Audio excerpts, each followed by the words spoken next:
This recording is protected by copyright.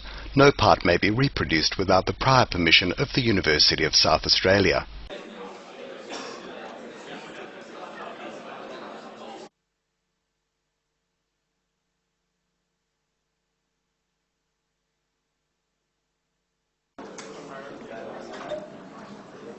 All right, any general housekeeping questions before we jump into today's material? All okay? All right, don't forget that there is an online quiz available for the entire week, so whenever you have a spare 30 or so minutes, make sure that you sit down and undertake the quiz. The quiz will be removed on the Monday night of week 6, so make sure that you are following what's going on every week. So this week you have an online quiz to undertake. That's part of your problem solving portfolio. There is reading, so next week in your workshops for internal students and online for external students, there is a track your progress test in the workshop next week, so week 6, so make sure you undertake the reading for that and come ready for that test, remembering to bring your portable device with you. Alrighty, so today what I wanted to talk to you about is the art of debugging your code, so finding the errors that exist in your program, the errors that you put into your code. And I also then want to jump back in ever so briefly and revisit while loops, so control structures, while loops, and have a look at some typical applications of the while loop and what you're likely to see and utilise in your assignment, prac work and moving forward. Alrighty, so debugging is the methodical process of finding and ultimately fixing errors in your computer programs.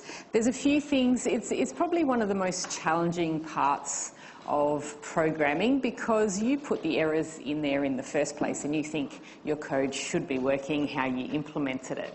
There's a couple of different types of errors. There's syntax errors, so say you're missing a parentheses or an ending quote or that sort of thing. Now, syntax errors are typically relatively easy to find through your work because essentially when you hit the run, the interpreter sort of takes you to the line and says, oh, this bit's wrong. So it kind of helps you and points you to the place where the error is, and you can sort of work out what's going on. Oh, I missed a colon there, or that sort of thing, and typically fix them. Logical runtime errors, so your program runs correctly, will run, but it just produces the wrong output. Those runtime or logic errors are typically harder to find because, like I said, you put the bug there in the first place and you think what you did should be working correctly. So this is the idea of today's lecture, is to help you find, to narrow in on those errors and ultimately fix those bugs in your program. So that's the idea with today's lecture. It's just to give you a few different strategies that you can employ in order to debug your code. So there's a few things that you can do to avoid or minimise the introduction of bugs in the first place, and that is to avoid this, what I see a lot is people just wanting to get started and just write some code. I don't want to actually think about it, I just want to type some code in and see if it works. And so good, careful design is a really good tool in helping you, do the thinking around how to solve the problem before you jump in and do some coding. So that's a really good technique in order to help you minimise bugs in the first place, and also to implement in a series of small steps and test as you do that. So again, avoiding this desire to sort of throw in all of your code and then see if that works. So, and you'll notice when I release the assignment next week, assignment hasn't been released yet, I hope to release that next week, and that will give you a heap of time in order to undertake it. So remembering that the assignment's not due until week 8, next week is week 6, you then have a 2-week teaching break, week 7 and then week 8. So releasing the assignment next week will give you more than enough time in order to complete that. So you'll notice that when I do release that, I typically put in there a series of implementation steps that allow you to attack or tackle the problem in a series of small steps. So you can do a bit, test it thoroughly, make sure it's working, do the next bit, test it thoroughly, and so on. And this is how you should get used to coding. And that way you know that, okay, well, it was working up until I introduced this bit, and then it broke. And that gives you an idea of where to actually start looking for the bug versus, I don't know, I've got no idea what's going on here. I see walking around your workshops and prac classes some typical errors. Indentation, incorrect indentation, that's a really big one with Python, remembering that that's the way that Python goes about communicating block structure, what belongs to the block, and it does that via indentation. So I usually see the wrong, not indented or indented too much, that sort of thing. Incorrect Boolean expressions, that's a big one, so following the wrong path of execution, looping too many or too few times, and so on. Now, a lot of people say, I've done everything right, but my program's still not working. True or false? Okay, computers do exactly what you tell them to do. So if they're not doing the right thing, it's because you told them to do that. All right, so that's really important to remember. So we're going to be looking at some strategies that will help you ultimately narrow in, isolate bugs, and ultimately fix them. But what not to do along the way. So and this is what I see a lot walking around workshop and prac rooms. So your code doesn't work, and so you run it, realise it doesn't work, then you think, look, I'm just going to run it again, because this time when I run it again, it will actually start working. So you run it again, and it still doesn't work, and then you're like, third time's lucky. Run it again, still doesn't work. So I see that a bit, not that helpful, but good fun maybe. And then making random changes. Please do not have to let me think about what is actually going on in my code here. I'm just going to take this line of code, and I'm going to copy it, and I'm going to paste it down there and see if that works. Does that work? No. Right. I'm going to take that back, and then I'm going to change this value to that. Does that work? No. Right, so random changes through your code are good. I've seen that technique quite a lot, quite frequently used, but potentially not that helpful, because typically that introduces more errors than not. And the other thing is this whole idea of, look, my program doesn't work, can you fix it? I hear that a lot. Just a general, my program doesn't work. Not this, it works up until this point and then it seems to break, or that sort of thing. So you wouldn't drive your car into a mechanic and say, my car's broken, can you fix it? Would you? Maybe you would, I don't know. And that, my friends, may be the problem. No. You'd drive it in there and you'd say, look, every time I put my foot on the brake, it's making this really weird noise. So at least you've basically said, look, this is where you want to start looking for this problem, right? So this is the idea with these techniques, is that it'll help you isolate, so hone in on the bug, isolate it, and then doing that ultimately leading to a fix. So that's the idea. So we're going to have a look at a couple of good few strategies here. The humble print statement is something that I use a lot. It's a really powerful debugging tool, and I'll show you how you can use that in just a moment. The idle debugger, the debugger that comes bundled with idle is, or any debugger really, is a really good tool. I relied on the debugger an awful lot when I was learning to code, not just to find and fix the errors in my code, but as a really nice learning tool to kind of help me understand what was actually going on in my code.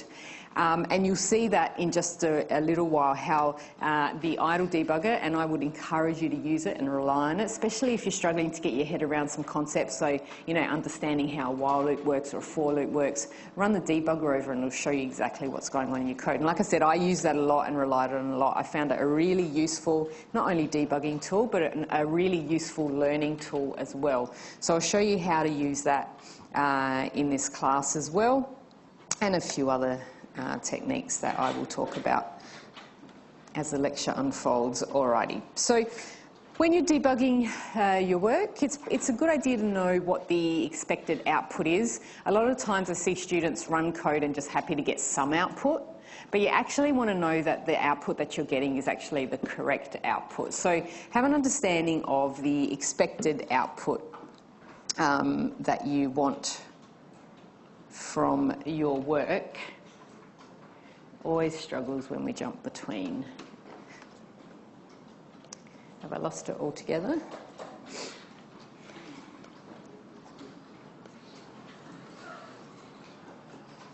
Alrighty, so what I will do is I will just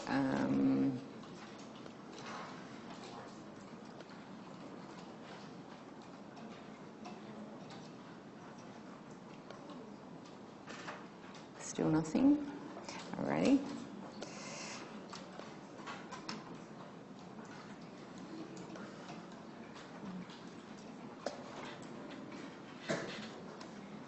Doesn't seem to like jumping in between things.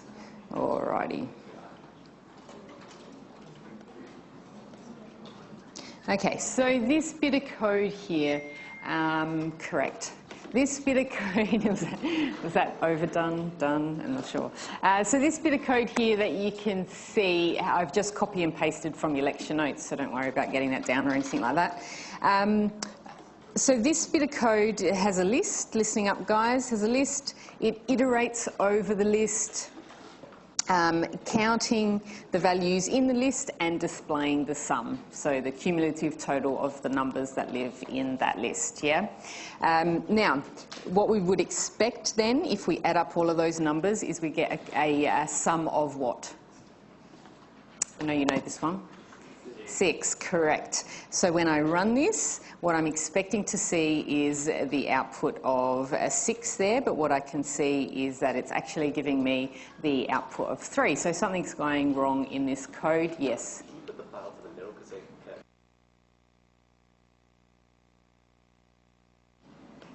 How's that? Alrighty, so what we want to do then is use a print statement to watch the variable that's storing the count, because that's the bit that is obviously storing the wrong result. So we want to use a print statement to watch the values as they're changing in the variables of interest, the variables that we're most interested in. Here's a couple of print statements I prepared earlier, so I don't bore you with typing them in. So I'll just remove those. So what I'm interested in is this variable there, count. Like I said, when we display that, it's displaying the wrong value, which means it's updating incorrectly. So we want to see how that's changing through program execution. So what I do is I use a print statement to display to the screen before count changes there in this statement here. I display count before it changes, and I also display what NO is. If you have a look at this, this for loop here, you'll notice that NO is the variable that is assigned each value of the list as we iterate. Remembering that the for loop is nicely iterates over a list. Every time we iterate over that, NO is assigned a value in the list until that entire list is exhausted. Remembering this? Yeah? Then what we want to do is display the value of count after that statement that updates count in some way, so we can see what the value is before, how it's changing, and the value that's in count after that statement. Is that all right for everyone? So can you see how that's working? So what I do then, so we can use the print statement, and I use the print statement like this very often to work out what is going on in my code. So what you can see here now is when I run this, I get count is, so you see the count is text, the value of count displayed, NO is, and the value of NO displayed to the screen there. So we can see here we initialize count to 0 first time into this loop, so we expect that count is 0.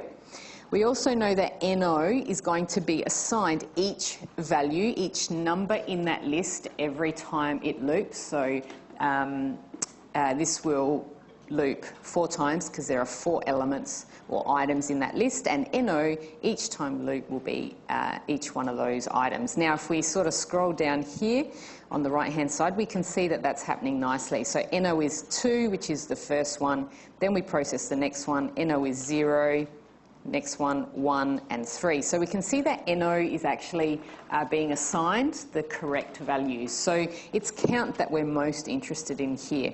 So we can see that before count, back to the initialization, is 0, NO is 2, that looks all good to me. We perform the statement that updates count, and then we display the text that says after count is 2. Now if we're running a cumulative total and we're adding 0 and 2, that makes perfect sense. So that's all looking good up until that point. We know that once we hit the end of those executable statements within the for loop, and how do we know the statements that belong to that for loop? Correct. Then we loop again, and then NO2 becomes the next value. So, NO becomes the next value, which is 0. So we display the count is 2, that looks good. NO is 0, that still looks good. If we're adding 2 and 0, what should that give us? 2, and when we display after count is, you can see there that is actually 0, so something's going wrong, and we can see that the statement that is actually not working correctly is this one here. How do we fix it? Yes, we can use our augmented operator plus equals, or we can do that. Yeah, count is equal to count plus NO. Yeah, take whatever's currently assigned to variable count and add NO to it. Now you might be looking at this example and saying, Joe, I didn't actually need to put those print statements in there to see that that's what the problem was. But you can understand here that I'm using a very simple example to demonstrate a technique that you can use when you can't actually see what's going wrong. Yeah.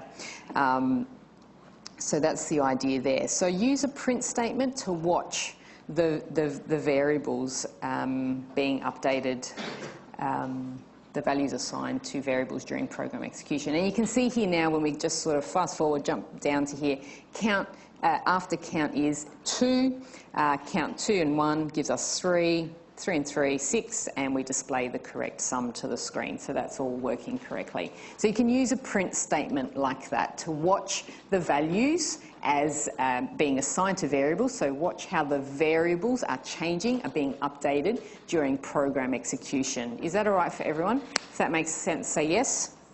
Yes. Great. Alrighty. So the other thing we can use a print statement for is to check for flow of control errors. Again, it's important to know what the expected output is. This is another example taken directly from your notes. So we can see here that we've got a while loop. We've got max assigned the value 5, count 0. So this loop should be looping how many times? 5 times, and displaying count is, if we're incrementing count by 1 every time we loop, what should be displayed in variable at the bottom there? Count is 5, yeah. And what do we get? Count is 0. All right, so we can use a print statement to watch where our code, our program is going, right?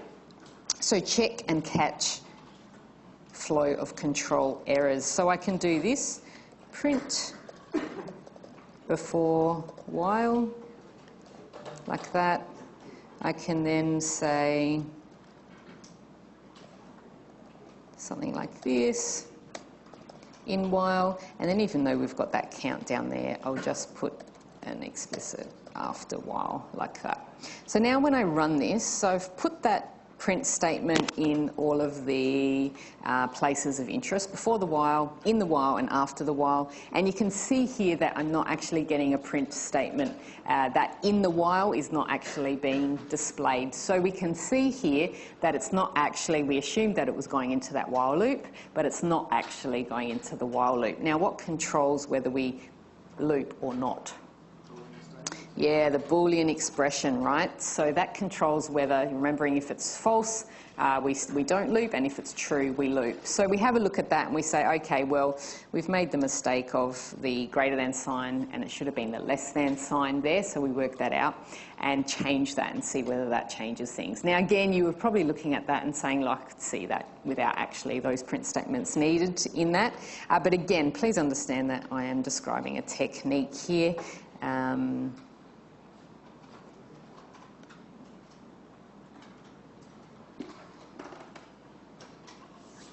Is that all right for everyone? Yeah? Okay, so now that we can see here with that change, so evaluating to true there, the right comparison operator, we can see here that it goes into the while the right number of times, and count 5 is displayed, and we've fixed that. You can also, if you wanted to, then track how k is changing in that loop. So what I could do is display the value of k to the screen, and you can see that That's really useful as well, because doing something like that will help you catch really subtle errors like, you know, less than or equal to, when you just meant less than. So looping too few or too many times. So if I run that again, you'll notice here that we're looping one too many times and we're getting count 6 there. So it's also useful to catch those sort of errors. Is that all right for everyone? Can you see how that's working? Yes? All right, great. So what I'm going to do then is I'm just going to reset this, get those prints out of there. I then just wanted to really quickly show you then I'll just change that back to greater than. Throw that mistake in there again. Okay, so the other thing that we can use is the idle debugger. And like I said, the debugger is a really nice tool to use. Now, the way you do that is you go to debugger there in your shell, and what that will do is that will open something that looks like this. I'll try and get them all up here like so. Okay, so there's a few things that you want to pay attention to with the debugger. So you go to the shell and open the debugger like that. That gives you this window here. You then go back to your code, hit the run module, and what you'll notice is we've got some things going on in the debugger window. And now there's two buttons here that you're going to be most interested in, and that is the step and the over button.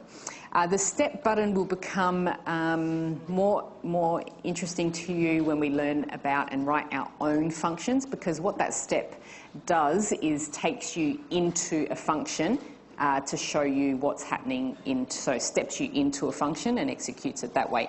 The step over, that over executes the function but doesn't actually take you into the function. Now that's useful when you've got a function that you know that works and you don't actually want to see what goes on there, but you want to execute it, yeah? And that's particularly useful when you've got calls to the Python standard library functions such as print and that sort of, import and that sort of stuff. We don't want to jump into those functions, we just want to execute them.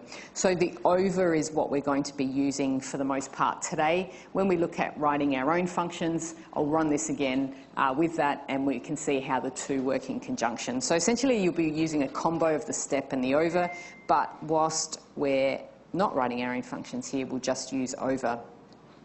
So when I hit over, what you'll notice is that we've got a grey line, highlighted line there. That shows us the next statement to be executed.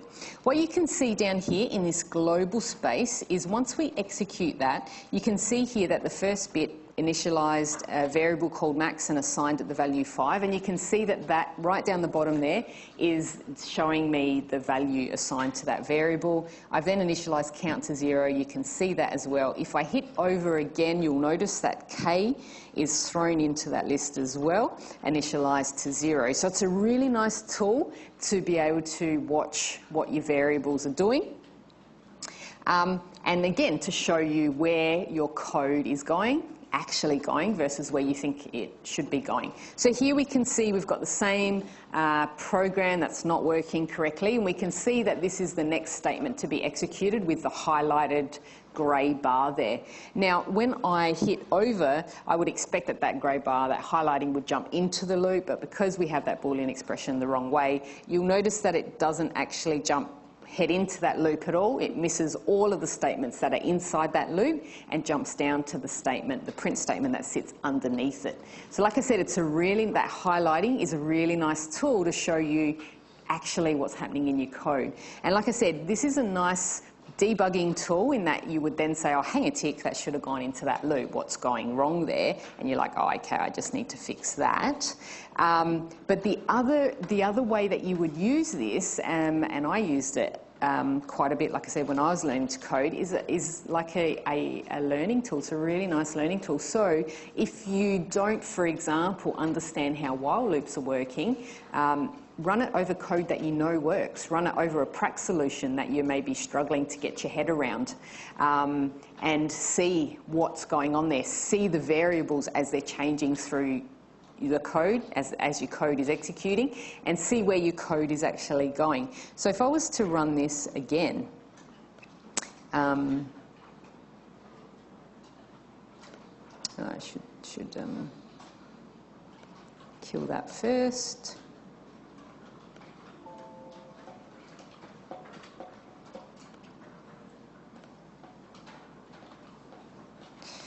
Oh, I've broken it. Okay.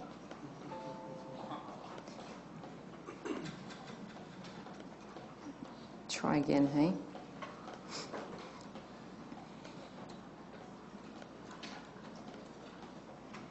Alrighty. So, with that fix, hit that. And then I hit over. And you can see here that now I've got that Boolean expression sitting the right way. That's going to evaluate to true, k being 0 less than max, which is 5. And we can see now that that highlighting jumps into, so the next statement to be executed, we've jumped into that while loop, ready to execute that. Now you can see count. If you keep an eye on count, once we step over this bit of code, you should be able to see count now. Add 1 to count should update to 1. So you can see down here that we've updated count to 1, like so. Likewise with k, you can see that updating. Now you can see here, like I've been describing, once we hit the last of those statements that are indented within that while loop, that belong to that while loop block, it automatically goes to the top of that while loop again, ready to test that Boolean expression. So you can really get a feel for how this is working and how your code is executing. So like I said, it's a really nice learning tool, and you can see those variables right down the bottom there updating correctly for us now. Yeah, so you can run that through, ensuring that your code is working, and like I said, not only finding and fixing the bugs in your code, but also use it as a learning tool, because that's showing you exactly how that code is executing, and it's showing you the variables, how the variables are updating during program execution. Is that all right for everyone? That's really helpful, so I would encourage you very much to use that. Yep.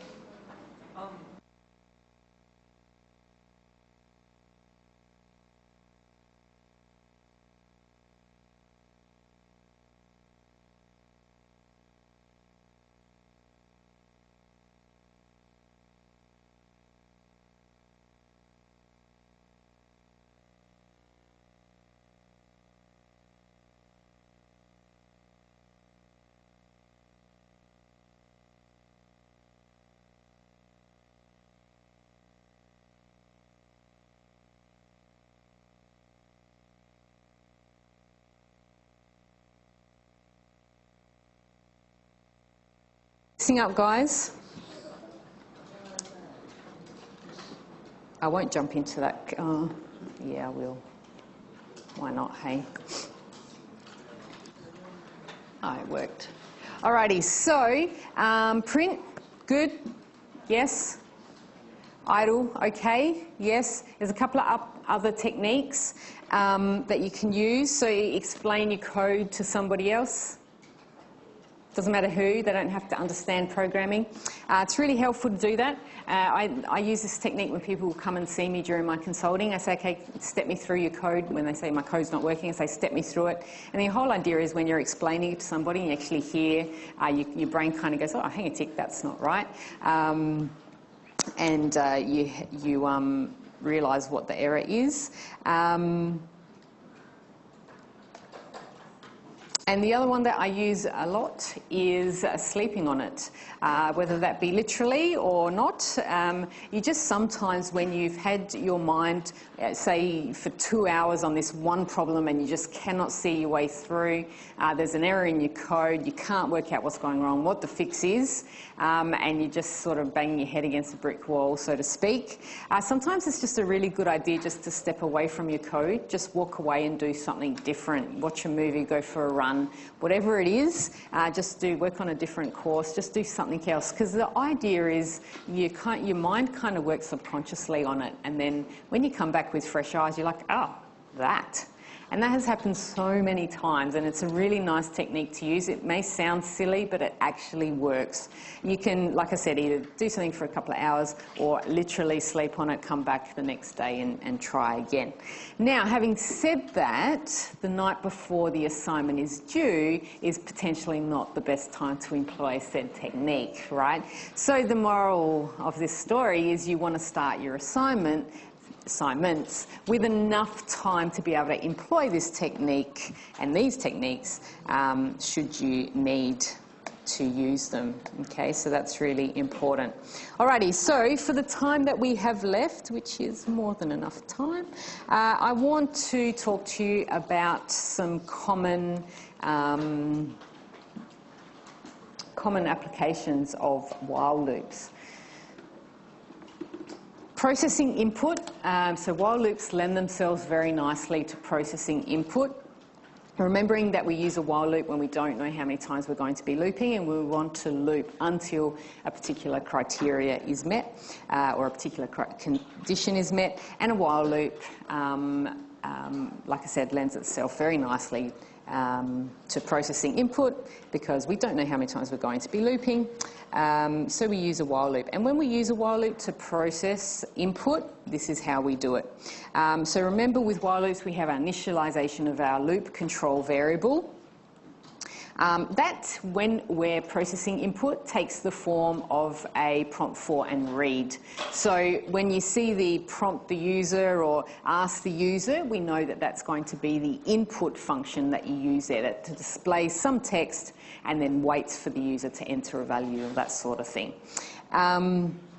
So that's going to be your input function there. So that initialize takes the form of that input function, that prompt for and read there. We then have our test of our loop control variable. And then right down and we do the stuff, and then right down the bottom we have our update of our loop control variable. And again, that takes the form of that input function, the prompt for and read. And that is the thing that's going to eventually cause that loop control variable to, or that loop, that Boolean expression, to evaluate to false, and we stop looping. All right, so we've got initialize, test, and update, and that's how it sits when you're processing input using a while loop there. All right, so what does it look like in actual code? I'm going to step through this example here. So we have this loop here. This loop just very simply asks the user to enter ABC or Q to quit. We've got our prompt for and read. Notice here it sits before the while loop. This is called a priming read. And this is our initialization of our loop control variable, like I said, taking the form of a prompt for and read using that input function, assigning the result to a variable called choice. That choice variable is our loop control variable. The very next thing that we hit is our while loop. So let's say the user enters A at this point in time here. We then have our test of our loop control variable like so, and we say, okay, well, let's keep looping while the user doesn't enter Q. Yeah, so we don't know how many times the user's going to enter the stuff or want to do the stuff. Could be once, could be no times, could be many times. So we use a while loop for that, remembering that this is going to loop while this is true. So, or another way to think about it, until the user enters Q. So, while A is not equal to Q, true or false? It's true, that's not equal. Just display some stuff to the screen. And then we have, typically, as the very last thing that we do before we loop, our update of our loop control variable. So, again, that takes the form of a prompt for and read. So here we ask the user to enter another value. Let's say the user enters Q at this point. because they're bored, much like yourselves, I can tell. Then what happens is you loop again and you test that loop control variable, remembering that that's what's going to eventually be that's what's going to be updated, eventually causing this Boolean expression to evaluate to false. Now, Q not equal to Q, true or false? False. It is equal. So at that point, we stop looping and we perform the statements that don't belong to that while loop, that sit underneath that while loop. How do we know that? Indentation. It's on the same level as that while loop, yeah? Is that all right for everyone? Can you see how that's working? So that's how we're processing our input using a while loop. The other common, typical use of a while loop is validating your input. So checking that when you've asked for a particular input or value, making sure that the user is entering the correct value. So that's another typical use of that. And I'm going to use or revisit the game that we've been sort of chipping away at over the last few weeks during lecture. So this game is our guessing game, remembering that it generates a random number, asks the user to guess a value between 1 and 10 inclusive, and then keeps doing that until they get the right value. Yeah? So, because we are asking the user for a number between 1 and 10 inclusive, typically if the user can do something wrong, they will. So we want to make sure that we're validating the input to make sure that they're entering a number which is what's asked for, 1 and 10, between 1 and 10 inclusive. So we use a while loop to do that because we don't know how many times they're going to actually get it wrong or enter the wrong input. So we want to keep looping until the user enters the right value in the right range, yeah, what we're expecting to see as input. So let's set that while loop up, and you'll notice here that it's a very clean, neat little while loop that sits underneath the prompt, the bit that prompts for and reads the user's guess. So here we say while. Now we are validating guess variable there. Yeah, so what's that Boolean expression going to be? While what? What's that going to look like? Say guess is less than 1 greater than 10. What was the... And guess is greater than 10. And? Or. Thank you, sir. Beautifully demonstrated. See how easy it is to use the wrong Boolean operator. Should that be and or should it be or? Yeah, it can't be, that will never be true. Guess cannot be less than 1 and greater than 10 at the same time, right? So which Boolean operator are we using there? Oh, it's that easy, my friends, to get it wrong. All right, so let's say we then say, we display a message that says, no, you need to actually, this is what it should be, so please enter number 1 to 10. Oops. Something like that. And then we prompt for and read. So what you can see here is we've got essentially, you know, our initialization of our loop control variable being guess. We evaluate that to make sure, with this Boolean expression, to make sure that it's sitting within the right range, and we catch it if it's not. If it's not, we then jump in here and we say, look, this is what it should be, a number in the range of 1 to 10 inclusive, and then we prompt for and read, give the user an opportunity to enter the right number in the right range, yeah? And you can see here that this very neatly sits before this loop here. So it's a very small loop that just sits after that, designed to validate that input. So now when I run this, I can see here if I type in that it says, you guessed 100, please, I probably should pull the guess out of there, but please enter a number in the range 1 to 10 inclusive, and then it'll keep going until I enter, keep going then at that point.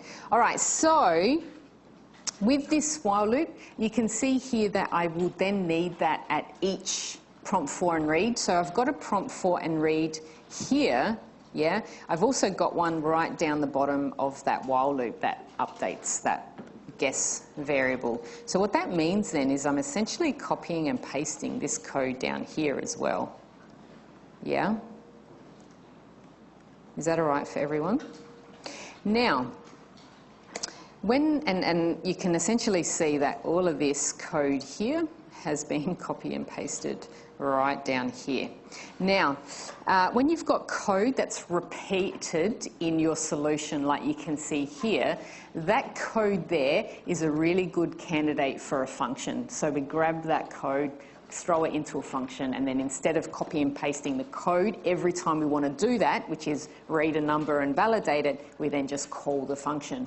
Next week, being week 6, we'll talk about how to write your own functions, and you'll see how we can achieve that. But for today, this is how we're doing it.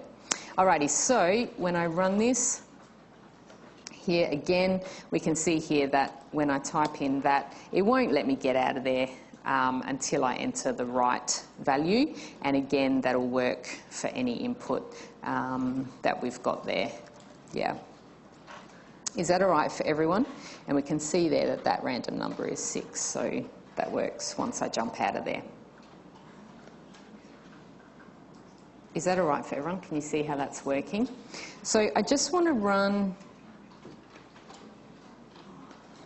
very quickly, the debugger over this, so you can see how that is behaving and how that loop works. Let me just, this is going to be tricky.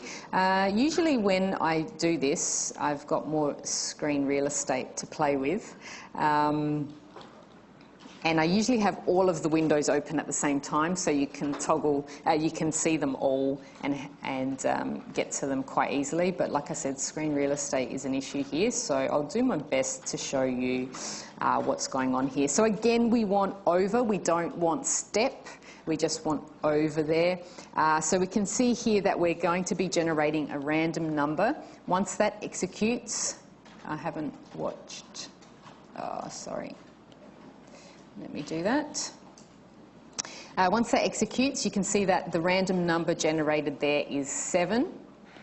Click, hit over, and we can see here, if I get back to the shell, sorry, it's a bit dodgy jumping all over the place, but you can see here that that's now displaying the random number is 7. That's what we got assigned to variable number.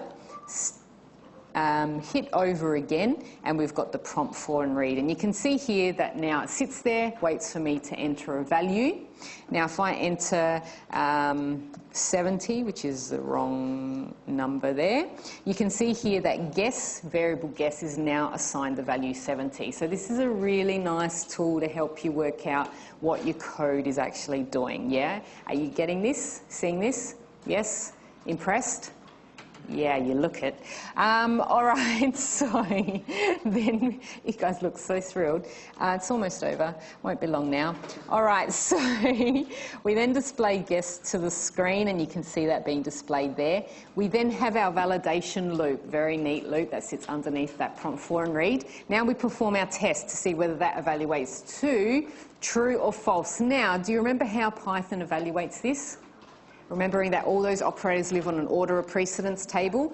The operators that are a higher order of precedence are evaluated first, and so on. Now those comparison operators sit higher than the Boolean operator OR. So we evaluate both of those sides first. So we go 70 less than 1, true or false? 70 less than 1, true or false? You know this one. Whatever's assigned to variable guess, which is 70, greater than 10, true or false? True. A false or a true gives me true. So what are we doing there? We're jumping into that while loop. So what you'll notice here when I hit over is that it jumps into that while loop and displays a message to the screen that says, has to be in this range here, and then allows me to enter a number again. So let's say I enter 4 now, hit enter, display that to the screen. I won't bother showing you, but you can see here that variable guess is now assigned the value 4. That's updating correctly there. And we perform that test again, and we do the same thing. We say 4 less than 1, true or false? False. 4 less than, greater than 10, true or false? A false. So we've got 2 falses there. How do we get a false or a false, excuse me? False, yeah. The only way we get a false with that or Boolean operator is if both sides of that expression evaluate to false. Now, when I hit over, you'll notice that it skips these statements that are indented, belong to that loop, indented within there, and it jumps down now and performs our normal processing, which is working out whether we got the right number or not. Is that all right for everyone? Can you see how this is working? It's a really lovely tool to show you what's going on in your code. You'll notice it's too high there. Let me enter the right one, which is 7. Hit enter again, over, and says, well done, you guessed it. So what you can see here is the idle debugger is a really nice tool, not only to help you isolate and ultimately fix bugs in your code. There's a really nice tool to help you understand what your code is actually doing and how your programs are actually working. So I would encourage you to use that. Any questions with any of that, guys? No, you just want to go home. All right, see you in the workshop if I haven't already. Otherwise, see you next week, guys. Thank you. Don't forget to do the quiz that's online.